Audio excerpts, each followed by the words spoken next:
Greetings. It's your Divine Soul Sister Shaki coming in with another video. I hope that you all are well. I hope this message finds you well. So in this video, I want to speak about self-revolution and evolution.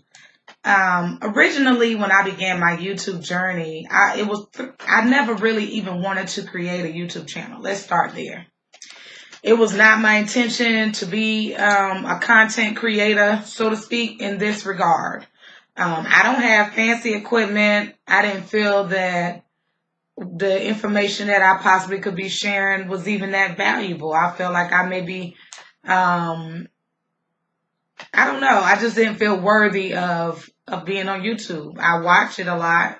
There are certain people that I follow, and I've learned a lot of different things, good, great information, but I just didn't feel like it was for me. However, through the nudgings of two people in particular, I did create my channel. But my channel originally was not created to speak about spirituality, life paths, journeys, or anything in that regard. My channel originally was speaking about racism, the system of racism, the system of gentrification, stereotypes, and all of those things. At the time that I created the channel, I was involved in a civil rights organization, so to speak. And I was national secretary and all of this kind of stuff. And I was posting information to engage people to take some type of action, whether it was shopping with Black-owned businesses, more regularly, making sure they were educating their children about our true history, educating themselves, all the occurrences of the police, harming Black folks. That was the basis of my my channel at that given point. However, and I've had this channel for a few years,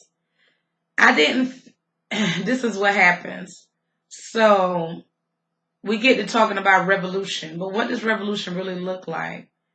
When I began the journey, I was in a different space and time regarding myself.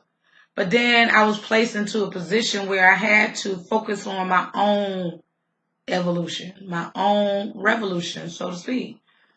And through that, I inclined more towards growing spiritually, because physically I was fine, mentally I was fine, so emotionally I was good, but spiritually I was a damn mess. Let's just put it out there. I was a mess. I had no peace of mind. I was struggling, really truly struggling with determining what am I supposed to be doing in this world. Like, what's my purpose for even being here? Is my purpose am I only here to pass medication and do assessments and take care of a house full of kids and all of this? Or was there a greater purpose for my life? That's where it began. And then I had kind of dabbled into a certain few things. And during the time my channel was more about politics and those things, I did a video about my spiritual practices. I started getting serious about meditation, serious about altar work, serious about yoga, serious about grounding, all those things. And I just shared a little video, and that video received more views. And but I still did not dive into it.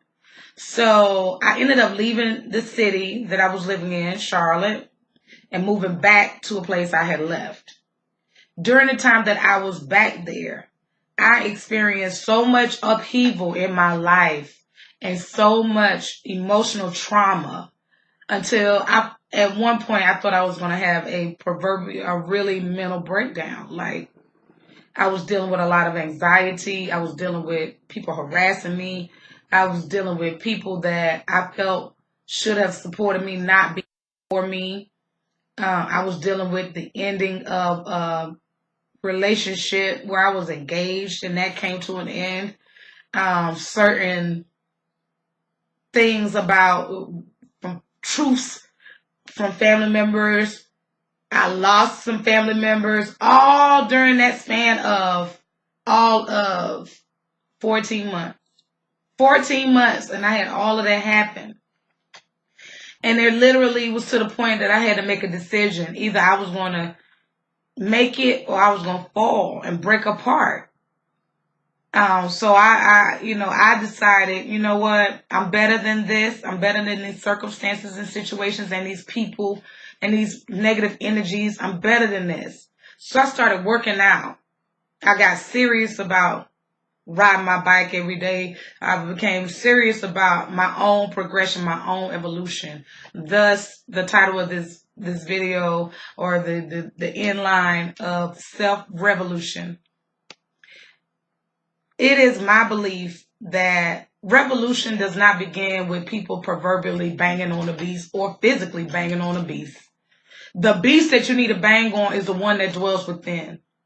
Until people get serious about their own development and their own mastery, you will not see any changes in any of these neighborhoods, any of these cities, any of these communities, none of it. You're not going to see any drastic changes until people get serious about their own evolution and their own life.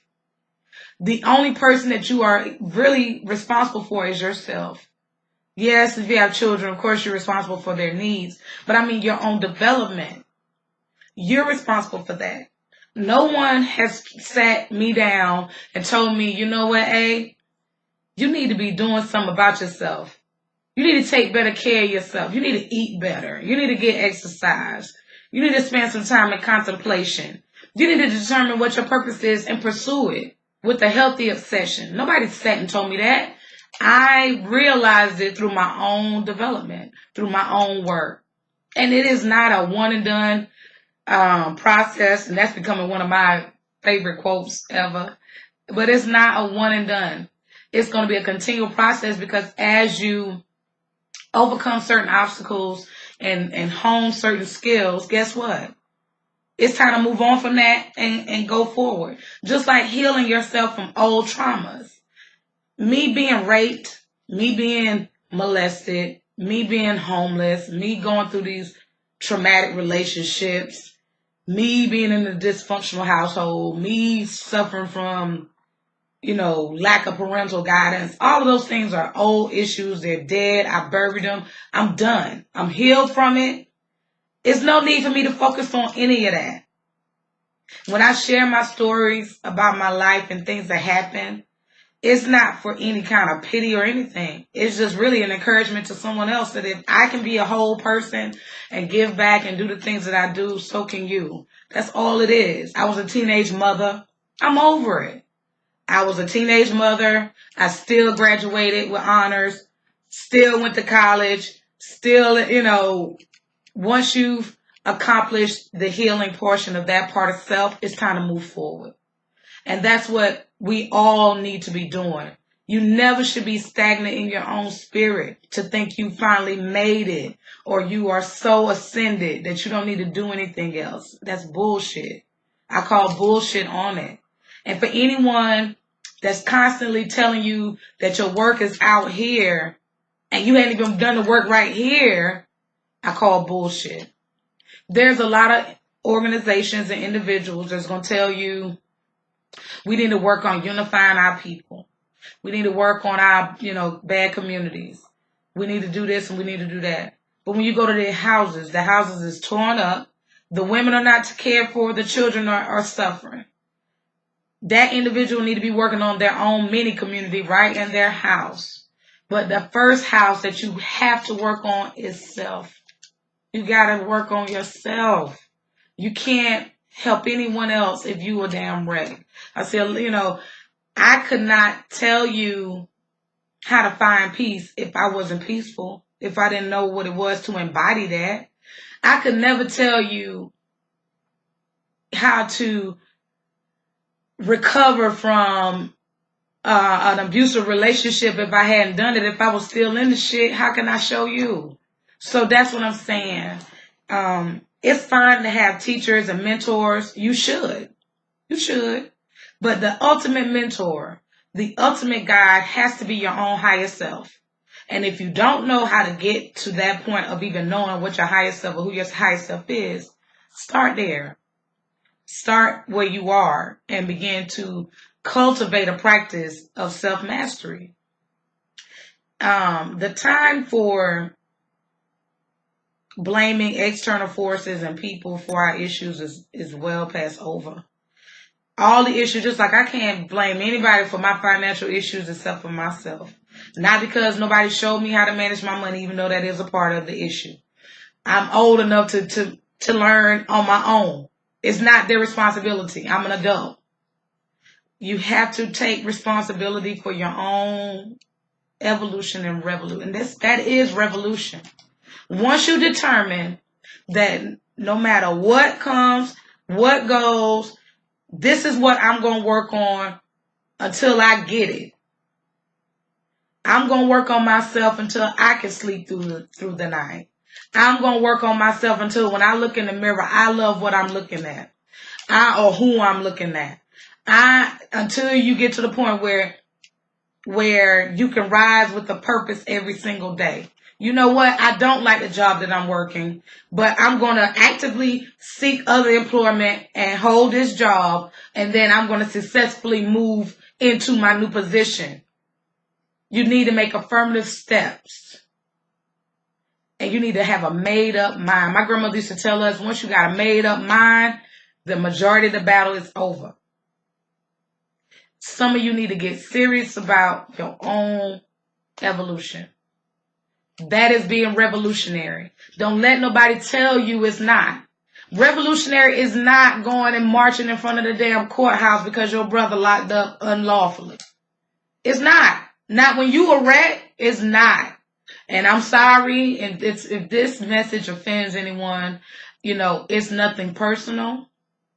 But being that I was there, and being that I have contributed, and being that I've been in this shit for a long time, I think I can safely say that revolutionary is not posting on Facebook, going into groups that are focused on putting negative imagery of black folk and all of that. That shit is not revolutionary. Being a revolutionary is revolutionizing one's own self, one's own mind, mental state, one's own spirit. Once you want connecting with your ancestors, that's revolutionary. Let me tell you something. I have family members. I have family members right now that don't want too much to do with me. Family members. People that's very close. Why? Because of my ancestor altar, which is a little piece of it's in the corner here that you can see on the camera that I give offerings to. Because of my Yemajah altar that I give daily prayers and offerings to. Because I choose not to circumscribe myself to any organized religion. Because I speak of rituals and spell work and protection. Because I sage. Because I chant. Because I do whatever the hell I have to do in order to meet my own divine purpose and for me to fulfill my own destiny. That's revolutionary. Being revolutionary is saying, I don't care who's got to go. I'm going to honor my path. That's revolutionary. It's not revolutionary following status quo. Even if you're involved in organizations that are so-called deviating from what's mainstream America. When you operate from a level of self-mastery, no matter who comes and who goes, and you operate from a level of realness, yes, that's revolutionary. Am I a nurse? I am. Do I still have a full-time job while I'm pursuing my passion? Of course I do. I'm bootstrapped. That's my hustle. This is my work. Divine Soul is my work. The rehabilitation center that I work in, that's my hustle. It funds. That's all it does. It's all mindset. My mind is fixed on my divine purpose. So get into the mindset of self-mastery and self-evolution. And then you can successfully call yourself a revolutionary. This has been Ashaki. I hope this message is received well. I hope you are doing well. And I hope to see you all soon. Stay tuned for another video next week. I'll holler at y'all soon. Peace.